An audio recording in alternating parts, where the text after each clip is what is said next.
ይስጥልኝ ክቡራትና ክቡራን የዩቲዩብ ቻናል ቤተሰቦች ሰበር መረጃዎች ተሰምተዋል። በርከት ያሉ ሰበር መረጃዎች በየሰዓታት ልዩነት ዩቲዩብ ላይ ሲጫኑ ቀድሞ ወደ እናንተ ማስታወቂያ መልእክት ወይም ኖቲፊኬሽን እንዲደርሷችሁ የዩቲዩብ ቻናሌን ሰብስክራይብ በማድረግ የደወል ምልክቷን መጫን አትዘንጉ። ወደ ሰበር መረጃው ስናቀና በቀዳሚነት የመካከለኛው ምስራቅ ጉዳይ ከባድ ውጥረት ውስጥ ገብቷል። የአሜሪካው ፕሬዝዳንት ዶናልድ ጄ ትራምፕ ተስፋ ቆርጠዋል ተብሏል። ይሄውም ላለፉት 10 ቀናት በላይ ሲጠብቁት የነበረው የኢራን ምላሽ በዛሬው ዕለት ሌሊት ደርሷቸዋል ተብሏል። ትራምፕ ምላሹን ካዩ በኋላ ፈጽሞ ተቀባይነት የሌለው ሲሉ ውድቅ አድርገውታል፣ የኢራንን ምላሽ ማለት ነው። ይህንንም ተከትሎ አስቀድመው እንዳሉት የኢራን ምላሽ አይቼ ወደ ጦርነት አሊያም ወደ ሰላም እሄዳለሁ እንዳሉት አሁን ውድቅ አድርገውታል። ወደ ጦርነት እንደሚሄዱም ተረጋግጧል። ይህንን ተከትሎም አስቸኳይ የስልክ ጥሪ ትራምፕ ወደ እስራኤል ማድረጋቸው ተሰምቷል። የእስራኤሉ ጠቅላይ ሚኒስትር ቤንያሚን ኔታንያሁ የነበረባቸውን ስብሰባ አቋርጠው ከትራምፕ ጋር ዘለግ ያለ ስልክ መነጋገራቸው ተሰምቷል። በዝርዝር የማስደምጣቸው ይሆናል። በሌላ በኩል ኢራን ሊከፈትባት ለሚችል ጦርነት በማንኛውም ሁኔታ ዝግጁ መሆኗን ያወጀች ሲሆን ከዚህ ጋር በተያያዘ ወርልድ ጆርናል ያጋለጠው ዘገባ በርካታ የዓለም ሕዝብ እያነጋገረ ነው። ይኸውም እስራኤል በኢራን ላይ ጥቃት ለመፈጸም ስትል በኢራቅ ውስጥ አስቀድማ የጦር ሰፈር በሚስጥር መገንባቷን አረጋግጧል። ይህንንም ተከትሎ የአካባቢው የሳተላይት መረጃዎችና ሌሎችም መረጃዎችን በማጣቀስ ለኢራን ቅርበት ካለው የኢራቅ ቦታዎች ላይ ከፍተኛ የሆነ የተደራጀ የጦር ሰፈር እስራኤል መገንባቷን ያጋለጠው። ጉዳዩን በተመለከተም በስፋት ማስደምጣችሁ ሰበር መረጃ ይኖራል። በሌላ በኩል የእስራኤል ጠቅላይ ሚኒስትር ቤንያሚን ኔታንያሁ በሰጡት መግለጫ እንዳሉት ከሆነ እጅግ ከባድ የሆነ አውዳሚ ጥቃት እንደሚከፈት አረጋግጠው በተለይም ደግሞ በኢራን ውስጥ ፈጽሞ ገና ያልጨረስነው ስራ አለ፣ ስለዚህም ገብተን ያንን ስራ እንጨርሳለን ብለዋል። ይህን ተከትሎም እንግዲህ ቀጣይ የሚከፈተው ጥቃት አውዳሚ እንደሚሆን ተናግረዋል። እነዚህና ሌሎችን በርከት ያሉ አዳዲስ ሰበር መረጃዎች አሉ፣ በዝርዝር አስደምጣችኋለሁ። አብረን እንከታተለው። በቅድሚያም መቋጫ ያላገኙና ዓለምን ወጥሮ የሚገኘው የመካከለኛው ምስራቅ ጦርነት ጉዳይ የአሜሪካው ፕሬዝዳንት ዶናልድ ጄ ትራምፕ ተስፋ መቁረጣቸው ተሰማ።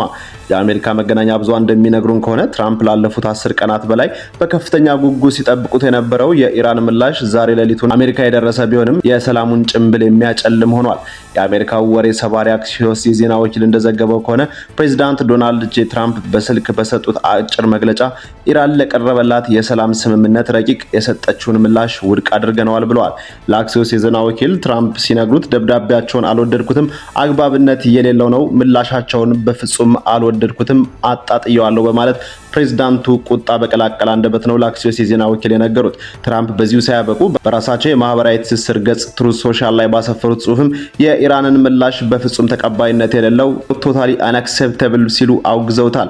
በኢራን በኩል ያሉት መረጃዎች ግን ሌላ ገጽታ የሚይዙ ናቸው። ከኢራን አብዮታዊ ዘብ ጋር ቅርበት ያለው ታስሊም የዜና ወኪል ዛሬ ሌሊቱን እንዳወጣው ዘገባ ከሆነ የኢራን ምላሽ ትኩረት ያገኘው የጦርነቱን በዘላቂነት ማቆምና ዳግም በማይጀመርበት ዋስትና በማግኘት ላይ ነው።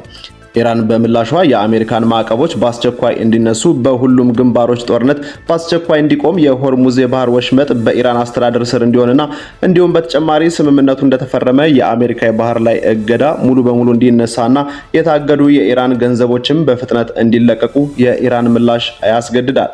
የኢራን መንግስታዊ ቴሌቪዥን የሆነው IRI በበኩሉ የአሜሪካ የሰላም እቅድ ኢራን ለትራምፕ እጅ እንድትሰጥ የታለመ ነው በማለት ትራምፕ አስቀድሞ ያቀረቡትን ባለ 14 ነጥብ የሰላም እቅድ ውድቅ አድርገውታል። የአሜሪካው ፕሬዝዳንት ዶናልድ ጄ ትራምፕ የኢራን ምላሽ ካገኘው በኋላም ወደ ጦርነት ገባለው ምላሹን ካልወደድኩት ሲሉ ተናግረው ነበር። ታዲያ ይህ የኢራን ምላሽ እንደደረሳቸው ተቀባይነት የሌለው በማለት ውድቅ ካደረጉ በኋላ የዓለም የነዳጅ ዋጋ በከፍተኛ ሁኔታ መናሩ ተሰምቷል። ብሬንት ድፍድፍ ነዳጅ ዋጋ በ3 በመቶ በመጨመር አንድ በርሚል $104 የደረሰ ሲሆን ሁኔታው እጅግ አሳሳቢ መሆኑን የተረዱት ሴናተር ሊንድሳይ ግራሃም ትራምፕ አሁን ወደ ወታደራዊ እርምጃ እንዲሸጋገሩና ፕሮጀክት ፍሪደም ፕላስ የተባለ የባህር ላይ ኦፕሬሽን ዳግም እንዲጀምሩ በማህበራዊ ትስስር ገጻቸው ፕሬዝዳንቱን ጠይቀዋል። ይህ በእንዲህ እንዳለ በዲፕሎማሲው በኩል ያለው ውጥረት እንደቀጠለ ሆኖም በእስራኤልና በአሜሪካ መሪዎች መካከል ያለው ቅንጅት ይበልጥ እየተጠናከረና በጋራ ኢራን ላይ ጦርነት ለመክፈት እየተዘጋጁ መሆኑ ተሰምቷል። የእስራኤል ባለስልጣናትን የጠቀሰው CNN እንደዘገበው ጠቅላይ ሚኒስትር ቤንያሚን ኔታንያሁ ትናንት እሁድ ምሽት ከፕሬዝዳንት ዶናልድ ጄ ትራምፕ ጋር ረጅም የስልክ ውይይት ማድረጋቸው ተዘግቧል። ከድሩዝና ቸርካኒሲያ ማህበረሰብ መሪዎች ጋር የነበራቸውን ስብሰባ በፍጥነት አቋርጠው ከትራምፕ ጋር የስልክ መስመር ላይ መሆን አለብኝ በማለት በጉዳዩ ላይ ያላቸውን ትኩረት አሳይተዋል። በስልክ ውይይት ማድረጋቸውም ተዘግቧል። ለሲቪስ የዜና ወኪል 60 ሚኒት ፕሮግራም በሰጡት ቃለ ምልልስ በኢራን ላይ የተከፈተው ጦርነት ብዙ ውጤቶች ቢያመጣም ገና ጦርነቱ ያልተጠናቀቁና እጅግ በጣም በርካታ ስራዎች በኢራን ውስጥ ይቀሩናል ብለዋል። ኢራን አሁንም ቢሆን የኒውክሌር ጣቢያዎቿን እንዳልበተነች፣ የሚሳኤል ፕሮግራሟ ሙሉ በሙሉ እንዳልቆመና ከፍተኛ መጠን ያለው የዩራኒየም ክምችት እንዳላት በምሽቱ መግለጫቸው ያስታወቁት በኢራን ውስጥ የተብላላውን ዩራኒየም ሙሉ በሙሉ በቀጣይ በምናደርገው ኦፕሬሽን ይዘን እንወጣለን ብለዋል። ፕሬዚዳንት ትራምፕ በበኩላቸው ለጋዜጠኛ ሻሪን አትኪንስ በሰጡት ቃለ ምልልስ አሜሪካ የኢራንን የዩራኒየም ክምችት በሆነ ወቅት ላይ እንደምትቆጣጠረው የዛቱ ሲሆን ኦፕሬሽናችን እነሱን ያማከለ ነው የሚሆነው ብለዋል።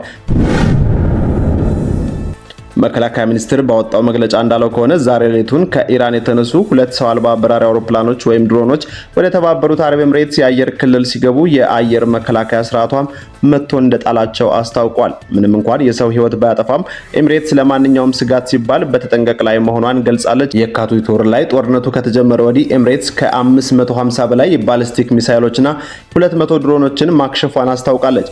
በተመሳሳይ ኩዌትም ጠላት ድሮኖች የአየር ክልሏን ዛሬ ሌሊቱን ጥሰው መግባታቸውና አስፈላጊውን እርምጃ መውሰዷንም አስታውቃለች። ምንም እንኳን የድሮኖቹ ቁጥር ባይታወቅም ባለፈው ወር ከኢራቅ አቅጣጫ የተነሱ ድሮኖች በኩዌት የድንበር አቅራቢያ ላይ ጉዳት አድርሰው እንደነበረም ይታወሳል። የኳታር ጠቅላይ ሚኒስትር ሼህ መሐመድ ቢን አብዱራህማን በአሜሪካን ከውጭ ጉዳይ ሚኒስትር ማርኮ ሩቢዮ ጋር ተገናኝተው የቀውሱ ስራ መሰረት በውይይት እንዲፈታ ጥሪ አቅርቦ እንደነበር ይታወሳል። የዓለምን ኢኮኖሚ የጀርባ አጥንት የሆነው የሆርሙዝ ባህር ወሽመጥ የጦርነቱ ዋነኛ የመፋለሚያ አውድ መሆኑ ይታወቃል።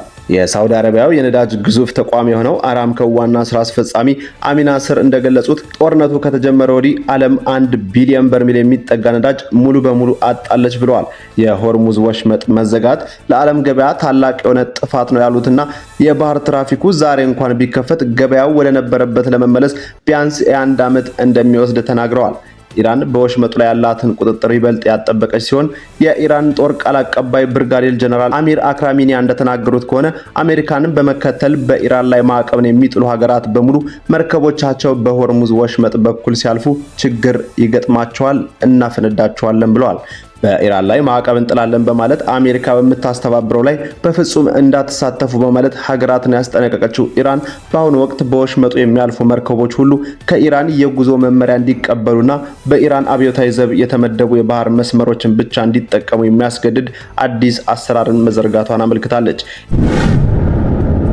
ይህ በእንዲህ እንዳለ የኢራን የውጭ ጉዳይ ሚኒስትር ቃል አቀባይ እስማኤል ባጋይ በታሪክ ላይ የተመሰረተ ጠንካራ መልእክት ለጠላቶቻችን እናስተላልፋለን ብለዋል።